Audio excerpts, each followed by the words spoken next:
Bom dia, Pai, seja convosco.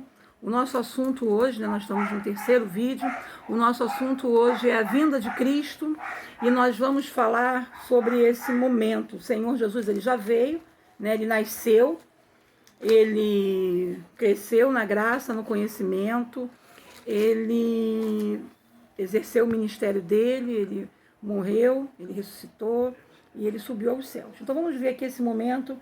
Vamos nos apegar a esse momento que ele está subindo aos céus. Atos 1, versículo 9. Dita essas palavras, foi Jesus elevado às alturas à vista deles, e numa nuvem o cobriu dos seus olhos. E estando eles com os olhos fitos nos céus, enquanto Jesus subia, eis que 2 varões vestidos de branco se puseram ao lado deles. E lhe perguntaram, varões galileus, por que estás olhando para as alturas? Esse Jesus que dentre vós foi assunto ao céu, assim virá, do modo como viste subir. Ou seja, eles estavam ali reunidos e esses 2 varões de branco, eles dão a garantia que o Senhor virá do mesmo modo que subiu, ou seja, na nuvem. Então nós vamos falar hoje a respeito desse retorno do Senhor. Ele vai se dar em 2 fases distintas. Então, aí é que está para você ter o entendimento, A primeira fase, ele vai vir nas nuvens, ele vai vir aos olhos invisíveis do mundo, só quem vai ouvir o som da trombeta é a igreja, é a noiva, é a que está preparada, é a que está com a lamparina, é a que está com azeite. Ele virá antes da tribulação, e ele virá, vai ser assim, um abrir e piscar de olhos, Não vai ser todos os olhos que verão, apenas aqueles que estão aguardando esse retorno. Então, nós vamos ver lá em Apocalipse 3:10, aonde a gente vai ver que a igreja vai ser poupada, onde a gente está se baseando aqui no versículo. Diz assim, porque guardaste a palavra da minha perseverança, e também eu te guardarei da hora da provação que há de vir sobre o mundo inteiro, para experimentar os que habitam na terra. Ou seja, essa primeira fase do retorno de Cristo só vai se dar, vai se dar antes da grande tribulação. O que é a grande tribulação? É um período de 7 anos, no qual quem vai estar governando é a trindade satânica, que é o anticristo, falso profeta e o diabo. Então a igreja ela vai ser arrebatada nessa primeira fase, nesse momento. Então, quer dizer, nesse momento, ou seja, antes da tribulação. Tem gente que chama de tribulação, tem gente que chama de grande tribulação, mas o que fique claro é que são 7 anos de um período onde o Senhor vai estar derramando sobre a terra os juízos e também a terra vai estar sendo governada pela trindade satânica e vai haver grandes perseguições sobre os habitantes da terra. Nos 3 primeiros anos vai ser 3 primeiros anos de falsa paz, de um grande desacordo, grandes alianças, mas aonde, quando chegar na metade desses 7 anos, que são 3 anos e meio, o anticristo ele vai querer tomar o lugar de Deus e Israel não aceita e as perseguições serão maiores. Mas o que eu quero voltar lá, nós estamos ainda na primeira fase da segunda vinda, e eu quero ler com vocês em 1 Tessalonicenses, primeira epístola de Tessalonicenses 13, que é bem esclarecedora para a gente, que a gente vai ver o resultado da sua vinda, os que morreram em Cristo vão ser os primeiros a ressuscitar, que nós vamos ouvir o som da trombeta, que nós não devemos ser ignorantes a respeito dos que morreram ou dos que dormem em Cristo, porque do mesmo modo que o Senhor morreu e ressuscitou, ele vai trazer também consigo aqueles que morreram. Então a gente vai ler isso na palavra para ficar bem claro para o teu entendimento. Então é 1 Tessalonicenses 4:13, diz assim, não queremos, irmãos, que sejais ignorantes a respeito dos que dormem, para que não vos entristeçais como os demais que não têm esperança. Ou seja, a palavra está nos mostrando que nós não devemos ser ignorantes a respeito daqueles que morreram em Cristo, porque nós temos uma esperança. E a gente vai ver aqui a resposta no 14. Pois, se cremos que Jesus Cristo morreu e ressuscitou, assim também Deus, mediante Jesus, trará juntamente em sua companhia os que morrem, ou seja, os que estão em Cristo Jesus. Ora, os que morreram em Cristo Jesus. Ora, ainda vos declaramos por palavra do Senhor isso. Nós, os vivos, os que ficarmos, até a vinda do Senhor, de modo algum precederemos os que dormem. porquanto o Senhor mesmo, dada a palavra de ordem, ouvirá a voz do arcanjo e soará a trombeta de Deus, e descerá do céu, e os mortos em Cristo ressuscitarão primeiro. Depois nós, os vivos, os que ficarmos, seremos arrebatados juntamente com eles entre nuvens para o encontro do Senhor nos ares, e assim estaremos com o Senhor para sempre. Né? Tem Bíblia que está nos ares, tem Bíblia que está nas nuvens, né? Juntamente com ele entre nuvens. Porque, lembra que nós havíamos lido lá em Atos 1, a partir do versículo 9, né? Nessa mesma nuvem que ele subiu, ele descerá. Ou seja, essa primeira fase, o Senhor vem buscar a noiva. Ele não pisa na terra, ele vem nas nuvens. Os mortos em Cristo ressuscitarão primeiro. E em seguida, uma coisa tão rápida, tão imediata, né? Que nós já estaremos encontrando com eles no céu. Ou seja, vai ser o arrebatamento da igreja. Então, nós temos que estar apercebidos, temos que estar preparados, porque vai ser dada a ordem e a trombeta vai soar e nós seremos arrebatados, porque nós estamos esperando o noivo. E aí sim, inicia o período de 7 anos, que é a tribulação, né? Que eu não vou falar muito sobre dela, mas o que eu vou falar para você é que no final da tribulação vai haver uma guerra chamada Batalha do Armagedon, aonde o anticristo vai incitar os povos a virem contra Israel. E nesse momento Israel vai estar encurralado, sem saída. Então, Jesus virá para poder ajudar, e nesse momento eles vão se converter, e nesse momento eles vão reconhecer o Senhor, e vão reconhecer o Senhor, que ele vem com todo o poder e grande glória, não vão reconhecer o Senhor como o rei, que eles estão esperando. Como eu já falei para vocês, nós estamos em 2020, mas o povo de Israel está em 5.780. Esse ano eles passam para 5.781, né, em setembro. Então, por que eles estão em 5.780? Porque eles não reconheceram o Senhor Jesus como rei. Então, eles não reconhecem o nosso calendário, eles não reconhecem o Senhor como Salvador. Então, eles estão esperando o rei. E o Senhor virá para eles como rei no final da Batalha do Armagedon, quando eles vão reconhecer. Então, vamos ver isso. Eu já estou falando da segunda fase, da segunda vinda. Vamos ver isso agora. Está lá em Zacarias, né? Eu quero ler junto com vocês. Zacarias 12. Eu até separei aqui para tentar ser mais rápido. Zacarias 12, no versículo 24. Vamos ler juntos. E diz assim.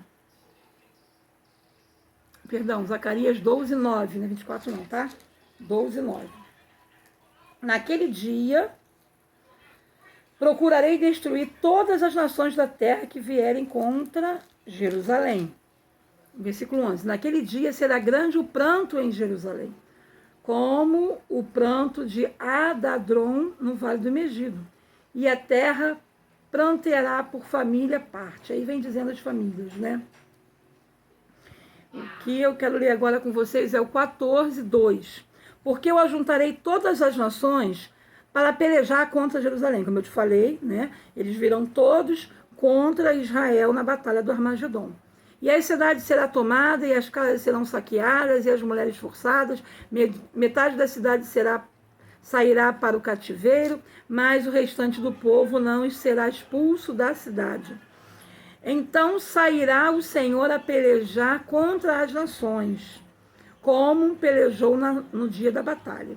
Naquele dia estarão os seus pés sobre o monte das oliveiras. Eu vou ler de novo. Naquele dia estarão os seus pés sobre o monte das oliveiras, que está defronte de Jerusalém para o oriente. E o monte das oliveiras será ferido no meio, para o oriente e para o ocidente. E haverá um vale muito grande. Metade do monte se apartará para o norte, a outra metade para o sul. Então, esse momento aí, o Senhor ele vem como Rei dos Reis, Senhor dos Senhores. Ele vem agora visível a todos os olhos, todos verão. E ele não vem mais só sobre as nuvens, ele vem sobre as nuvens, ele pisa no Monte das Oliveiras, e o Monte das Oliveiras vai se abrir, e o povo de Israel vai fugir. Né? Aqui, ó, no versículo 5, eu estou lendo Zacarias 14, agora estou no versículo 5. Fugireis pelo vale do meu monte, porque o vale do monte chegará a Zel. Sim, fugirei como fugir do terremoto nos dias de Uzias, rei de Judá. Então virá o Senhor, meu Deus, e todos os santos com ele.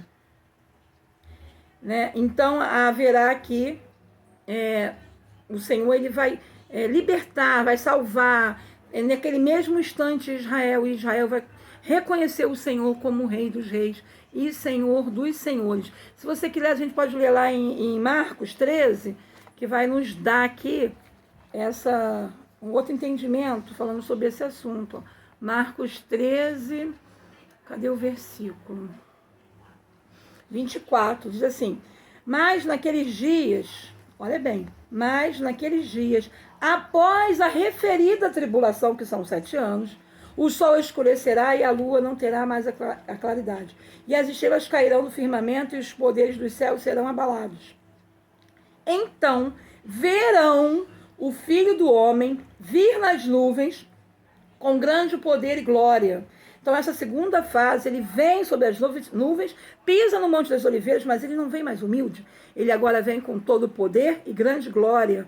Todo joelho se dobrará diante do Senhor nessa segunda fase. Porque todos o verão, todos reconhecerão que ele é o rei que eles estão esperando. Né? E agora eu quero ler com vocês, se você quiser, você lê na tua casa, Colossenses 3,4, que ele vem com os anjos e com a igreja. E eu quero ir agora lá para Apocalipse 19, que aqui a gente vai ver, para poder finalizar, Apocalipse 19, 19. Aqui, ó. Vi a besta e os reis da terra com o seu exército congregando para pelejar contra aquele que estava montado no cavalo. Ou seja, nessa batalha, o anticristo ele vai fazer uma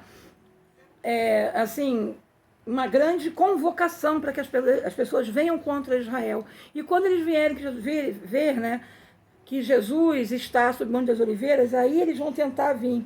Mas a besta foi aprisionada, e com ela o falso profeta, que com os sinais feitos diante dela seduziu aqueles que receberam a marca da besta, e eram os adoradores da sua imagem. Os dois foram lançados no lago de fogo e enxofre. O lago de fogo e enxofre foi criado para o diabo e seus anjos. O anticristo e o falso profeta, que são homens nascidos de mulher, eles serão os primeiros a inaugurar o lago de fogo e enxofre, serão os primeiros a serem lançados lá dentro. Mas o diabo, o restante foram mortos com a espada que saía da sua boca, o restante que vinha contra Israel e contra o Senhor nessa batalha, né?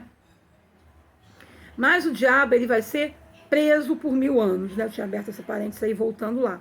Então, em Apocalipse 20 diz: vi descer do céu um anjo que tinha a chave do abismo, né? E tinha corrente, e ele segurou o dragão. Olha só como é que vai dar os detalhes. O dragão, a antiga serpente, que é o diabo, Satanás, e o prendeu por 1000 anos.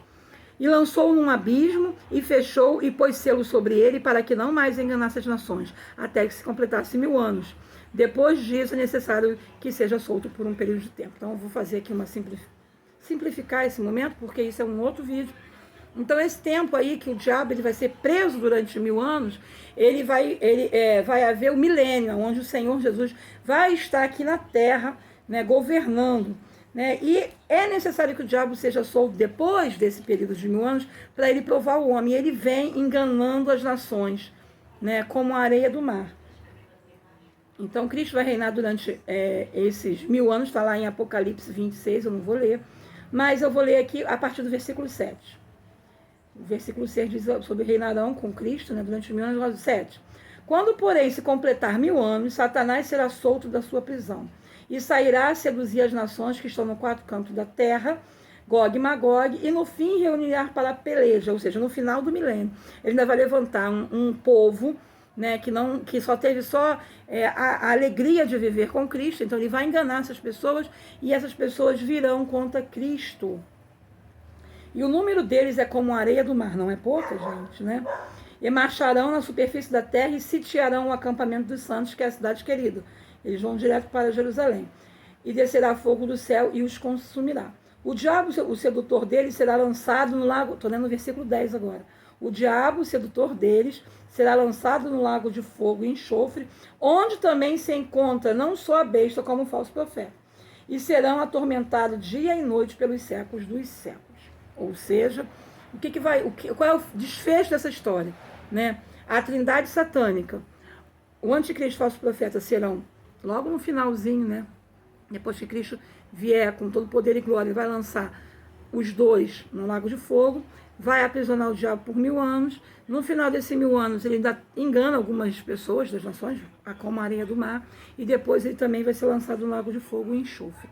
E aí sim vai ter o juízo final, que é o trono branco, que também é um outro vídeo.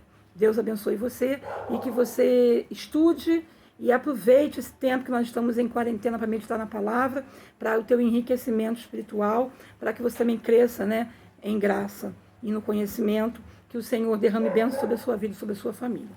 Tenha um bom dia.